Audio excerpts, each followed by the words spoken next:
Le 22 mars prochain, Dominique Tapie sortira son livre Bernard, La fureur de vivre, dans lequel elle dévoile ses souvenirs avec l'homme d'affaires auquel elle était mariée depuis 1987 et qui est décédé en 2021, emporté par 2 cancers.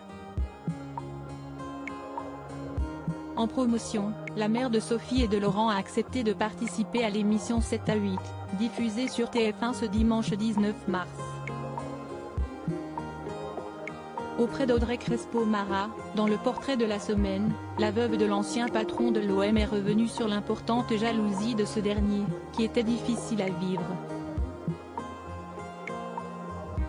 Dominique Tapie a d'abord expliqué qu'il était très possessif et que pour un regard, il pouvait aller trouver la personne et, à la limite, lui mettre son poing dans la figure.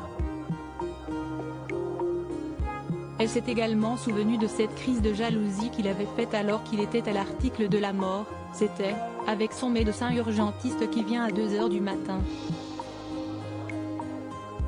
Le pauvre, il était sous morphine donc il n'avait pas vraiment toute sa tête, mais du tréfonds de son âme, il lui a dit « Qu'est-ce que tu fais là, toi? T'en as après ma femme ?» Avec amusement, la veuve de Bernard Tapie s'est remémoré cette remarque qui en disait long sur ce trait de caractère de son mari, qui ne s'était pas estompé avec la maladie ni avec les années. Supérieur à Bernard Tapie, qui sont les membres de sa famille? Un mâle dominant qui était très affectueux avec émotion, elle a aussi affirmé que son époux était très tendre, très affectueux, très protecteur avec elle. Un mari à l'ancienne, c'est-à-dire que j'avais ma place de femme.